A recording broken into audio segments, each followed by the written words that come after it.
referiré a un doloroso incidente causado por errores en la aplicación de la política de cuadros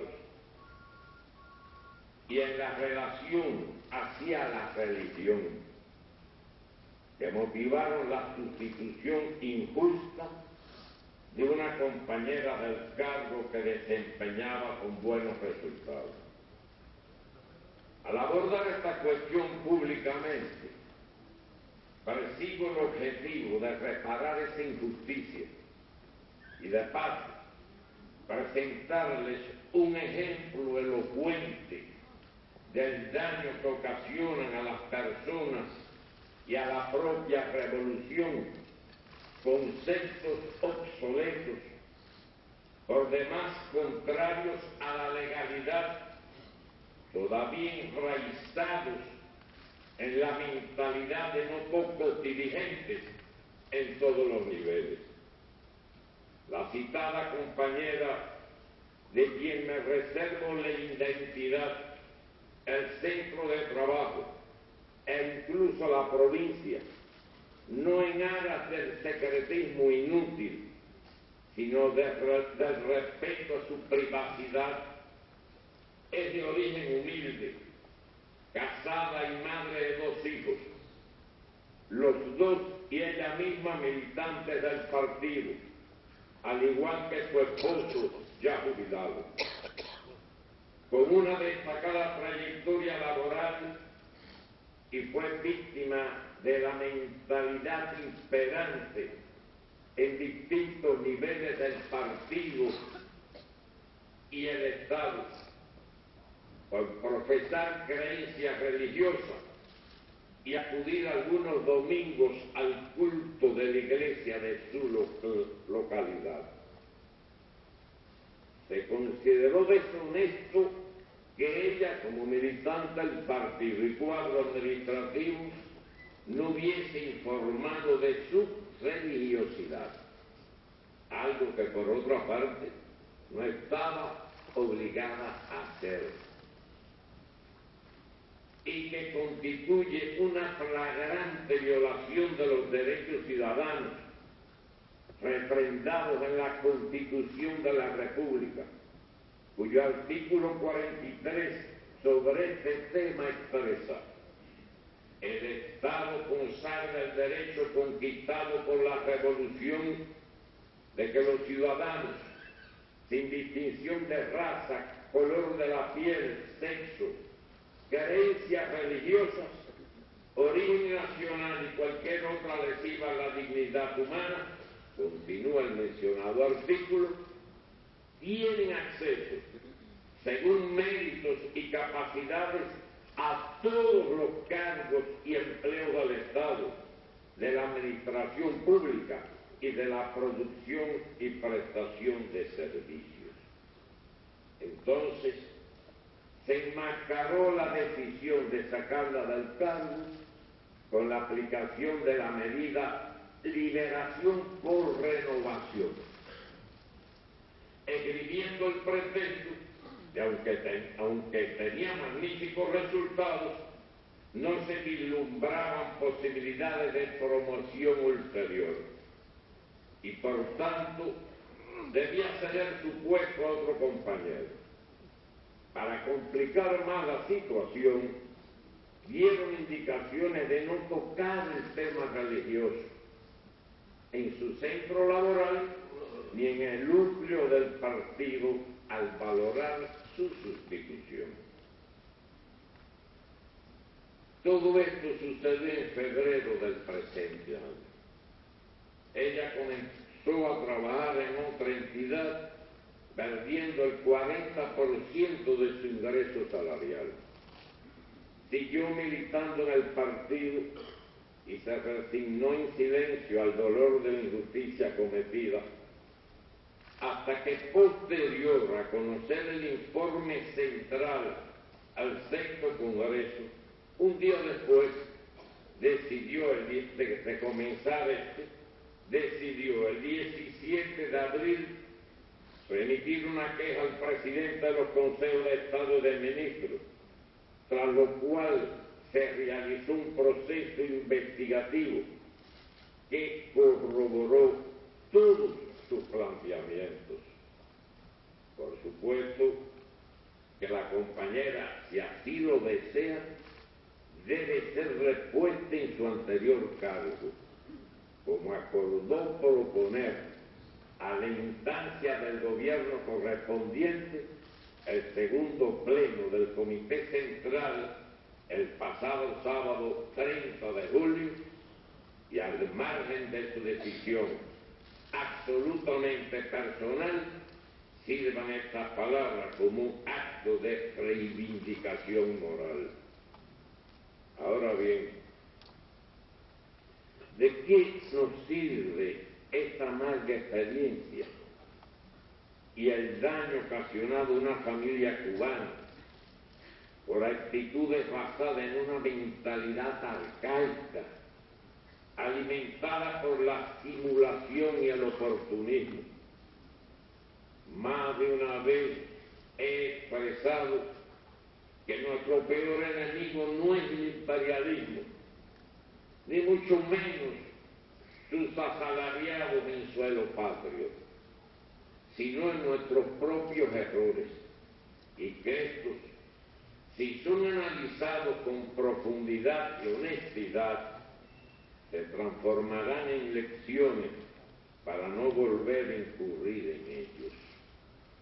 En consecuencia, hay que revisar toda esta visión estrecha y excluyente de manera definitiva y ajustarla a la realidad que emana de los acuerdos del Cuarto Congreso en 1991, que modificaron la interpretación de los estatutos, que limitaba el ingreso a la organización de los revolucionarios creyentes, y ahora los del Sexto Congreso del partido. Hace muchos años que nuestra revolución superó el escenario de confrontación con algunas de las instituciones religiosas, etapa en la que por ambas partes se cometieron excesos de mayor o menor envergadura. No ignoramos tampoco las aspiraciones del enemigo de fomentar el enfrentamiento y el recelo entre los creyentes y el proceso revolucionario.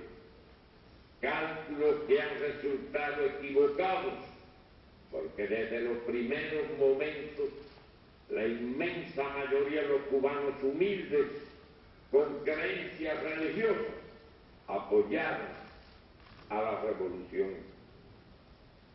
A quien albergue dudas sobre ello, le recomendamos dar una lectura al Plan Bush-Higos para la transición en Cuba, el cual, que sepamos, no ha sido derogado, y el papel que se pretende adjudicar a todas las organizaciones religiosas en su estrategia subversiva contra nuestro país, y que, a pesar del fracaso cosechado, sabemos que no han cejado en sus intentos.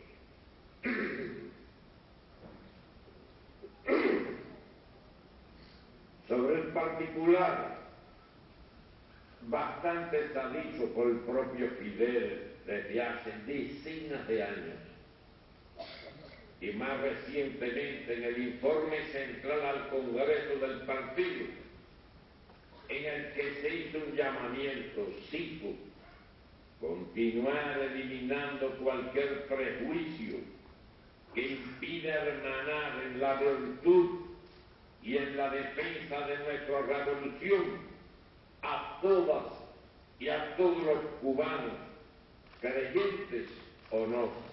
Fin de la cita. Por ello, me considero necesario abundar al respecto y solo destacar que actitudes como las aquí criticadas atentan contra nuestra principal arma, para afianzar la independencia y la soberanía nacional, o sea, la unidad de la nación. Ese hecho pone de manifiesto, una vez más, que el mayor obstáculo que enfrentamos en el cumplimiento de los acuerdos del sexto Congreso es la barrera psicológica formada por la inercia, el inmovilismo, la simulación o doble moral, la indiferencia e insensibilidad, y que estamos obligados a rebasar con constancia y firmeza. En primer lugar, los dirigentes del partido, el Estado y el gobierno en las diferentes instancias nacionales, provinciales y de los municipios. Seremos pacientes y a la vez perseverantes ante las resistencias al cambio, sean estas conscientes o inconscientes. Advierto que toda resistencia burocrática al estricto cumplimiento de los acuerdos del Congreso, respaldada masivamente por el pueblo, será inútil. Nunca he sido partidario del apresuramiento ni de los cambios bruscos. Prefiero 1000 veces razonar, convencer, educar y sumar que sancionar. Pero ante las violaciones de la Constitución y de la legalidad establecida, no queda otra alternativa que recurrir a la Fiscalía y los tribunales, como ya empezamos a hacer, para exigir responsabilidad a los infractores, sean quienes sean, porque todos los cubanos, sin excepción, somos iguales ante la ley. Sin cambiar la mentalidad, no seremos capaces de acometer los cambios necesarios para garantizar la sostenibilidad, o lo que es lo mismo, la irrevocabilidad del carácter socialista y del sistema político y social consagrado en la Constitución de la República. Limpiémonos la cabeza de tonterías de todo tipo. No olviden que ya concluyó la primera década del siglo XXI y es hora. Las palabras de antes de ayer finales a los miembros del Comité Central y demás invitados al tocar este tema y plantearles la sugerencia de que estas palabras sean dichas aquí en la forma que se ha hecho. Recordaba que esa compañera nació, al ver los datos, creo que el mes de enero de 1953.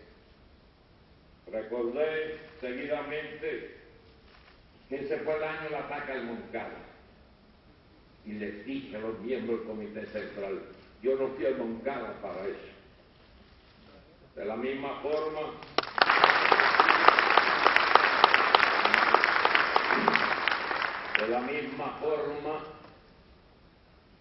recordábamos que el 30 de abril, día de la reunión mencionada, se cumplían 54 años del asesinato.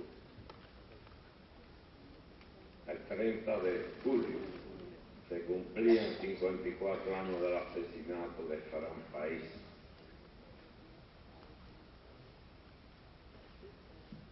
Y de su fiel acompañante, Raúl Puyol. Yo conocí a Fran en México, lo volví a ver en la sierra. No recuerdo haber conocido un alma tan pura como esa, tan valiente, tan revolucionario, tan noble, modesto. Y dirigiéndome a uno de los responsables de esa injusticia que cometieron, le dije: Fran creía en Dios y practicaba su religión, que yo sepa nunca dejó de hacerlo, y le preguntaba a uno de los responsables de esta injusticia qué hubieran hecho ustedes con Fran París.